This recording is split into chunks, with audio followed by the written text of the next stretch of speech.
certo? Não proíbe a tentativa de suicídio. Se alguém tentar se matar, isso não é crime. Não é crime. Não é crime eu cortar os meus pulsos aqui, me jogar pela janela, tomar chumbinho. Eu estou fazendo mal a mim mesmo. Isso não ofende bem jurídico de ninguém. Ofende os meus bens jurídicos e cabe a mim a decisão sobre eles. Então, isso é um princípio básico dentro do direito penal democrático, que é o princípio da lesividade. Uma conduta, para ser crime, ela precisa causar uma lesão no bem jurídico. E não pode ser um bem jurídico da própria pessoa. O bem jurídico da própria pessoa, ele não pode ensejar uma proibição. Isso é uma das principais razões que fez a Defensoria Pública conseguir levar ao Supremo Tribunal Federal o recurso extraordinário que questiona a criminalização do porte de drogas para o consumo pessoal. E aí eu já entro no final dessa minha intervenção. Concordo com todos aqui, me sinto muito à vontade para falar desse assunto. Fui advogado da Marcha da Maconha, ajudei a colocar esse problema na ordem dos dias. Em 2011, com aquela famosa batalha na Avenida Paulista. Acho necessário a gente falar não descriminalização, mas em legalização de todas as drogas, e não apenas da maconha. Acho que todas as drogas. O crack, ele surge dentro do contexto proibicionista, certo? Então, o crack, ele é produto do proibicionismo, e ele acarreta, quer dizer, a característica dele junto com todas as outras drogas, ele é uma droga de má qualidade para o usuário, ele piora a situação de saúde pública, né? E é fundamental que a gente desmistifique um discurso jurídico de que a proibição, a criminalização, ela está protegendo a saúde pública. Isso é uma falácia, isso é uma absoluta falácia. Primeiro porque as drogas ficam com pior qualidade e o usuário, ele sofre mais problemas de saúde no contexto da proibição. E o principal, que eu acho que é um dos temas aqui desse debate, a proibição afasta o usuário do sistema de saúde, de um tratamento em liberdade, um tratamento com autonomia. E aí a gente está falando não apenas de um direito, mas até mesmo de eficácia. Então, o professor Dartil Xavier, da Unifesp, do PROAD Unifesp, ele relata que tratamentos involuntários têm uma eficácia de menos de 2%. Os tratamentos que têm maior eficácia para o uso abusivo de drogas são aqueles feitos com voluntariedade, com adesão do sujeito, né, em liberdade. Então, é fundamental que, e aí fica a minha sugestão ao CONDEP, que o CONDEP e o CRP, que editem posicionamentos públicos a favor da legalização de todas as drogas, como uma das questões centrais para um atendimento em saúde mental mais que respeite direitos humanos, inclusive mais eficaz. Para finalizar, sobre essa questão do ECA, concordo muito com o Miro. Acho fundamental, dentro do movimento da infância, falar sobre o uso de drogas sempre foi um tabu, né? Essa disposição do ECA ela não é à toa. Então, acho fundamental que o movimento da infância e juventude, defesa de direitos de crianças e adolescentes, entre nesse debate, inclusive falando sobre redução de danos para adolescentes. Certo? Adolescentes que usam drogas, vamos falar sobre redução de danos. Porque hoje tem vários adolescentes que estão passando problemas muito graves de saúde, com o uso de loló, de lança-perfume, nos tocadores, etc. E é fundamental que a gente rompa esse tabu. Vamos falar de redução de danos. Sem a visão da abstinência e aquela visão da proteção que sufoca, que rompe os direitos das pessoas. Né? Como colocado pelo Rio, pelo Djalma, esse aspecto da proteção, ele é sim usado pelo judiciário para intentos conservadores, para intentos aprisionadores, certo? Então, a proteção é a proteção que respeita o direito à autonomia e à liberdade das pessoas, inclusive de adolescentes. Por que não? Um adolescente com 16 anos, ele não pode decidir se ele vai utilizar uma determinada droga.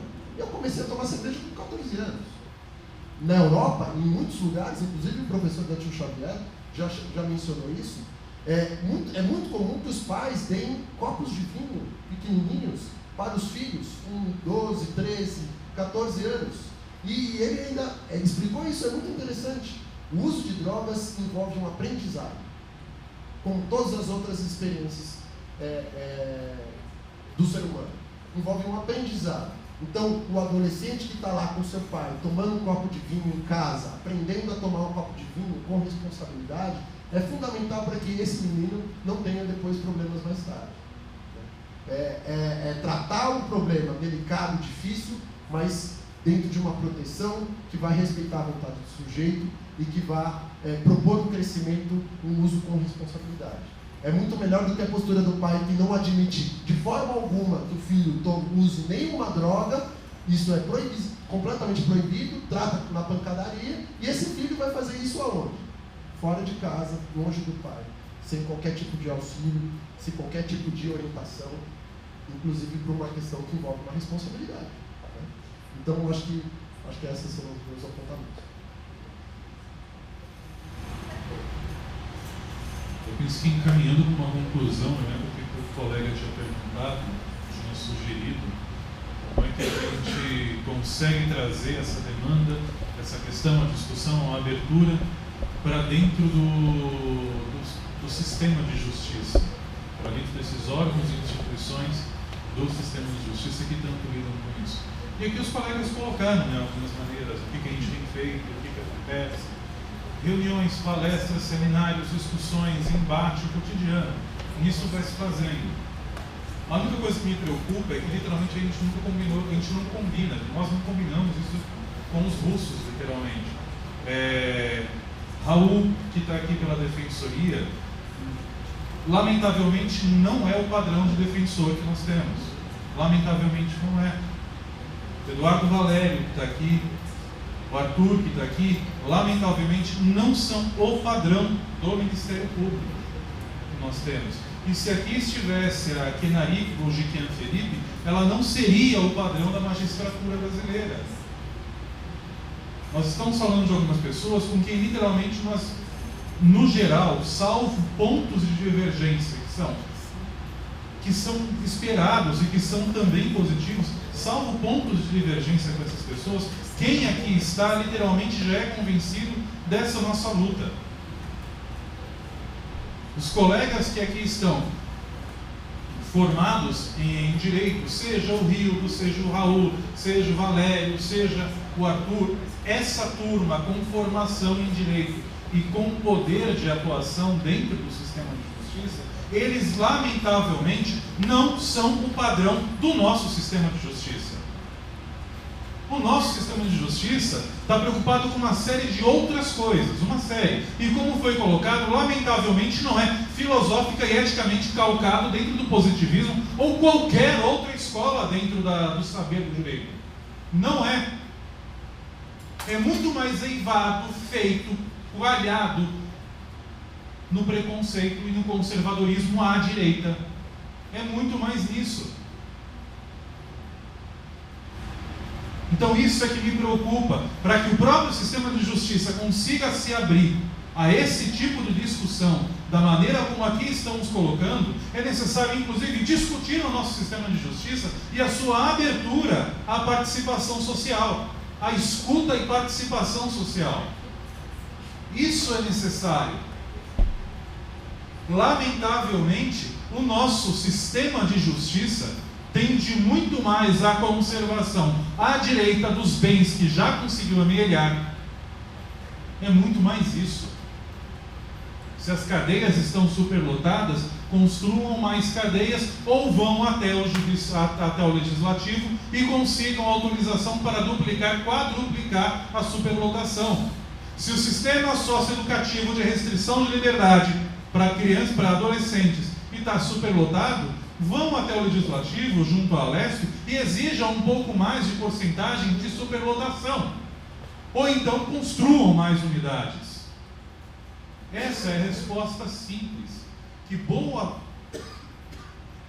parte da política e que boa parte do sistema de acesso à justiça dará. E como é colocado por vários colegas, este problema, essa questão, como tantas outras questões do universo, da dimensão da subjetividade do viver humano, não vai ter uma resposta simples. Não tem. O consumo de substâncias, o consumo de drogas, que faz parte histórica da construção do ser humano, da sociedade humana, não terá solução simples.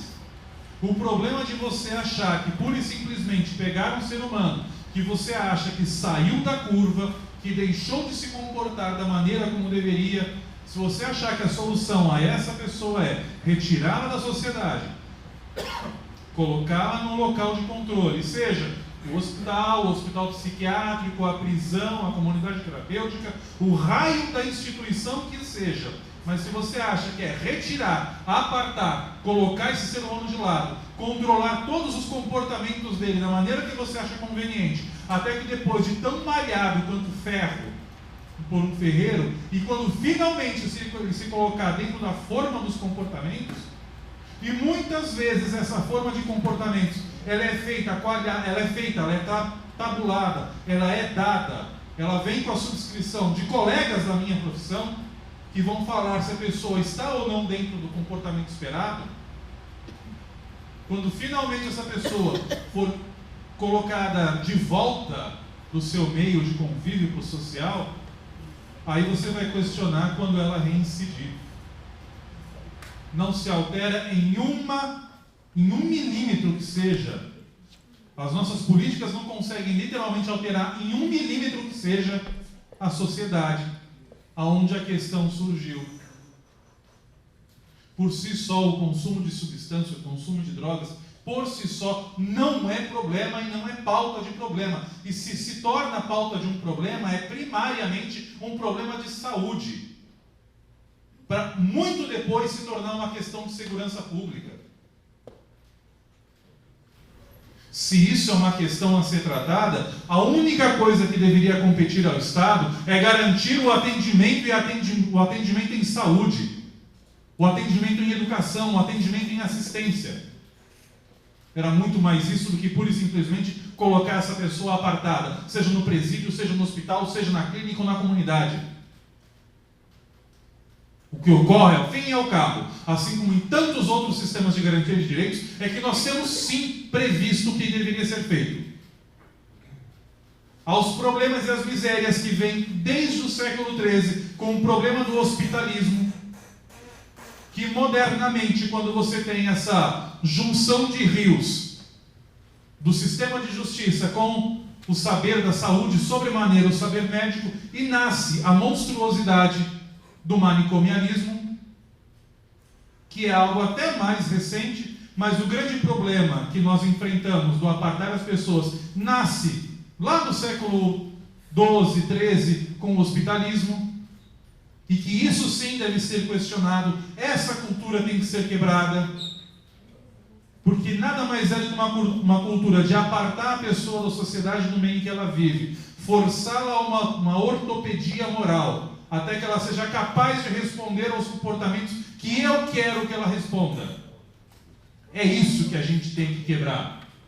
É nisso que nós estamos enfrentando. E para isso é necessário, inclusive, discutir um novo sistema de justiça, arejado à participação social, e que não seja apenas pro forma, mas que seja no cotidiano, que seja no dia a dia. Isso é necessário quando se discute esse grande enfrentamento que é direitos humanos, justiça, com foco na questão do uso de substâncias psicoativas, da questão da política de drogas. E como foi bem colocado pelos colegas aqui, eu não posso fazer reparo.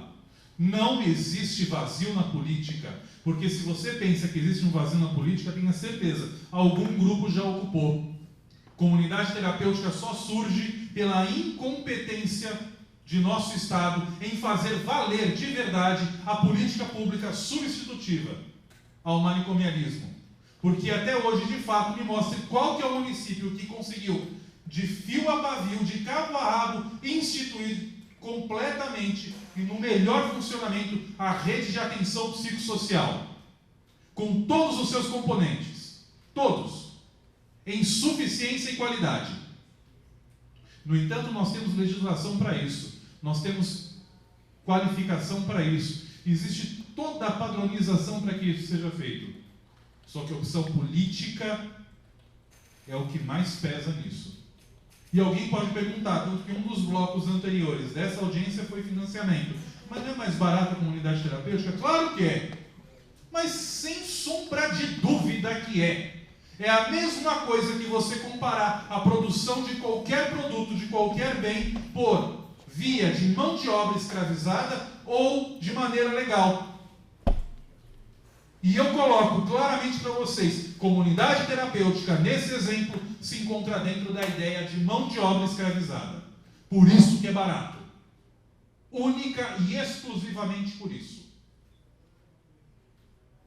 Ela vem à margem da incompetência de um Estado. Estado, eu não estou me referindo única e exclusivamente ao governo do Estado de São Paulo. Estado como esse ente maior, que ainda hoje sustenta uma política que sugere a guerra às drogas, cujo nome emblemático é crack é possível vencer. Como se todo o problema de substância psicoativa nesse país estivesse relacionado única e exclusivamente na bacia das almas e na lixeira do que é o crack. Não é. Ao fim e ao cabo, não é. A questão do uso de drogas passa pela mudança de cultura, revisão de paradigmas, ser capaz de desobstruir um discurso, porque toda vez que você obstrui um discurso, você coloca a negação, e a negação fala muito mais da qualidade do infante, da qualidade daquele que não quer falar, que quer cercear o discurso, do que qualquer outra coisa. A negação não evolui nada. Toda vez que você teve alguma situação em que a política foi trabalhada pelo viés da proibição, o que teve é o pior do ser humano. O pior. Na última tentativa mais recente nos Estados Unidos de colocar uma política de restrição e proibição severa com questão do álcool, foi o período em que você teve aumento da criminalidade, corrupção de todos os tipos de instituições, todas, que você puder imaginar. O uso severo de uma qualidade inferior de substância, um álcool de péssima qualidade, inclusive o uso injetável de álcool. Não, acho que o único período da história em que você vai verificar esse absurdo. Tudo por quê? Porque aquela sociedade, aquele governo, aquele país optou por virar as costas. Fazer tal qual aquela imagem que a gente tem na infância do avestruz que enfia a cabeça na areia para não ter que lidar com nada. É isso. No que diz respeito à ideia desse enfrentamento ao que há de pior na política de drogas, é desobstruir o diálogo. É falar francamente. No exemplo que o professor Carlini, eu escutei isso dele já, e que as pessoas também comentaram aqui do Tartil, é educar. É nisso. É no diálogo franco. Em família, em comunidade, aqui no CRT, lá no extremo sul, na extrema leste, em todos os cantos onde puder, inclusive dentro do boteco, conversar, dialogar francamente sobre o uso de substâncias, que aquilo faz parte da realidade, da subjetividade, da vida de cada ser humano, seja porque consome, seja porque convive com pessoas que consomem. Porque mesmo a pessoa que bate no peito, soa abstinente e que faz um controle neurótico, obsessivo, assustador de que eu não uso nada que seja substância psicoativa, o que eu acho difícil. Mas se a pessoa provar que faz isso, mesmo ela deve discutir isso sim. Porque o consumo de substâncias, o consumo de drogas, se dá em sociedade, se dá na vida e na história do ser humano. E nos afeta. É discutir financiamento, é discutir tantas outras coisas, mas a base é desobstruir a possibilidade do diálogo, dialogar de maneira franca e sincera, garantir que o Estado tenha como função primordial constituir rede de serviço para que a pessoa possa ser atendida. Entrou numa situação de uso problemático do consumo da substância, que essa pessoa seja atendida, não criminalizada, não apartada da sociedade, não destroçada por dentro para virar literalmente um farrapo humano. É isso que a gente tem que discutir. E no que diz respeito ao sistema de justiça, que o sistema de justiça se torne de fato aberto a essa discussão. Porque nesse sentido, ele reproduz, literalmente, ele reproduz o cinismo, a hipocrisia que nós apontamos para muitas pessoas na sociedade. Reitero, quem está aqui literalmente já está convencido. Os colegas do sistema de justiça que aqui estão, literalmente não são o padrão, infelizmente, dos órgãos onde eles estão. Mas é necessário que a sociedade, como sempre, seja capaz, seja manancial, seja aquela que provoca transformações. É isso que nós precisamos. Muito obrigado. Obrigado.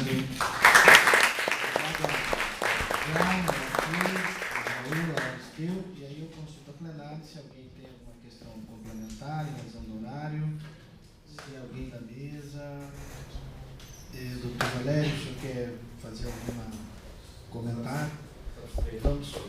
Não vamos ter essa oportunidade, então? Alguém quer fazer algum comentário? A mesa, alguém quer fazer algum outro comentário?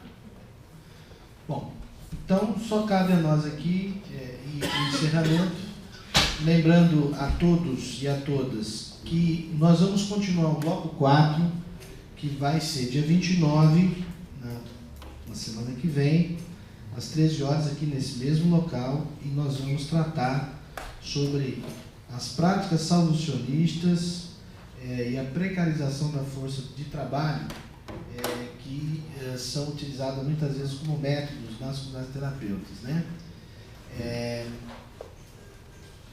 Alguém aqui na mesa falou sobre a questão religiosa e a questão moral, né? Que é como uma metodologia da maneira como faz lá o atendimento, né? Em algumas das comunidades terapêuticas, e o Aristeu já falou sobre a questão do trabalho, enfim, barateado, quase escravo, né? Dos próprios servidores das comunidades. Não estamos nem falando dos usuários que muitas vezes são submetidos na ideia da marboterapia, né, a trabalhos escravos. Então nós vamos discutir isso, né? Esse vai ser o tema do bloco 4, mas também no bloco 4 nós vamos dedicar pelo menos 50% do nosso tempo. Nós vamos tentar fazer um debate sobre todas as recomendações que vieram vindo desde a primeira até a segunda, até o quarto bloco, para a gente fazer um debate sobre as recomendações que estão saindo dessas audiências, para que a gente vá ajeitando, ajustando as recomendações, ou, se for o caso, retirando ou agregando, né, as recomendações que o CONDEP ele está, enfim, pensando em estar perseguindo. Lembrando a vocês que depois de nós tirarmos aqui das audiências públicas, o relatório ele é submetido ao pleno do Conselho para conhecimento e possíveis mais alguns ajustes. E o Conselho ele pensa, já tem acertado isso, pensa com apoio de algumas instituições de fora, né, parceiras do Conselho, em fazer uma publicação dos relatórios que ele está produzindo. Esse é o outro é sobre a violência policial, o outro é sobre a infância e juventude, e o outro é sobre a questão da população de rua. São os 4 relatórios que o CONDEP está conseguindo chegar na sua finalização, né?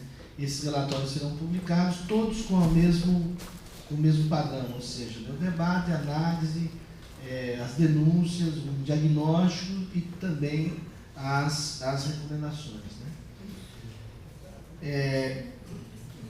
Então, no dia 29, todas e todos estão convidados para estar aqui presente mais uma vez, e a gente encerra aqui hoje a nossa audiência pública, agradecendo em demasia a presença do Djalma Costa, né, que, como ele disse, dentro das suas atribuições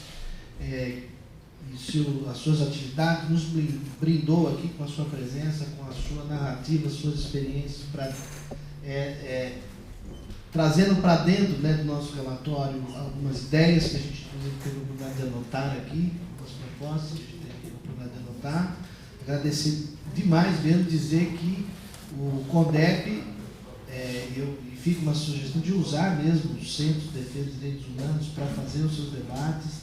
Então, está aceito o convite para irmos ao SEDEC Interlagos e e não levarmos o debate, mas trazermos o debate que está sendo feito de lá também, para dentro do Conselho, acho que fazer a formação da rede. Agradecer ao doutor Arthur, né? Doutor Arthur do Filho, que sempre tem sido um parceiro nos debates, não só mas nas ações, não só nos debates, mas nas ações concretas, muitas vezes do Ministério Público em prol da defesa das pessoas e dos direitos humanos. O doutor Raul Carvalho, né, da Defensoria Pública, do Núcleo, agradecer também. O doutor Raul tem, assim, uma mesa de trabalho, assim, eu acho que nem sei se dá para vê-lo quando ele está na mesa dele, de tanto trabalho que tem lá na mesa da Defensoria Pública e tantas demandas que estão surgindo, né, também muito parceiro do Conselho. Agradecer ao Aristeu Bertelli, que já foi nosso secretário executivo, das lideranças do Movimento Nacional dos Direitos Humanos. Agradecer a todas e todos presentes, o doutor Eduardo Valério, que também é do CONDEP. Agradecer o Movimento Nacional dos Direitos Humanos, representado aqui hoje pelo Emerson, a Frente Estadual, a Estela Colonato, lá da Associação Saúde da Família, enfim, o CRP, os companheiros Naldeci, lá originalmente de Diadema, mas do serviço de Santo André e também do IPED, né? Enfim, os companheiros aí do serviço que estão aí presentes. De onde são? Da Brasilândia, do serviço lá da Brasilândia. Da UDED, da Unifesp. Da Unifesp também está presente. Quem mais está presente? Sindicatos Psicólogos. CAPS Infantil da Sé, CAPS AD. Sedeca Sapopemba, aí nós falamos de vocês aqui. Edilei, companheiro do Edilei, importante entidade que atua na região central, né, sobretudo na região central. Quem mais? Moacir da Frente. Quem mais que eu não sei? Sindicato, já falei. A Secretaria Municipal de Direitos Humanos veio, já foi. SEDEC Interlagos, está aí.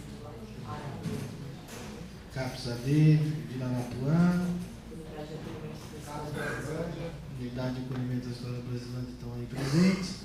Bom, todas e todos, muito obrigado pelo debate, pela contribuição, e vamos sair daqui com esperança, né? Porque tem muita gente que pensa, que soma e é contrário ao pensamento e à política hegemônica que desconstrói os seres humanos, né? Então, nós também somos muitos que pensamos em ações e políticas que construam o ser humano, né? Ou que restituam ao seu ser humano esse poder de ser humano, né? Então, eu acho que a gente tem que ampliar essa rede. Eu acho que o CONDEP está a esse serviço também, assim como todas as instituições que estão aqui presentes. E eu tenho certeza que nós vamos ver, né? Eu sou uma pessoa que tem muita esperança. A esperança é uma ferramenta de trabalho muito importante, né? E eu tenho esperança de que talvez em alguns anos nós estaremos num outro patamar dessa discussão. Eu tenho certeza que nós vamos avançar e nós vamos de fato produzir boas práticas e boas políticas para as pessoas em situação de exclusão, em situação de sofrimento, e eu tenho certeza que nós vamos consolidar essa ideia de política pública que tem o cuidado como elemento essencial e principal. Então, uma boa tarde a todos e todas, e até o dia 29.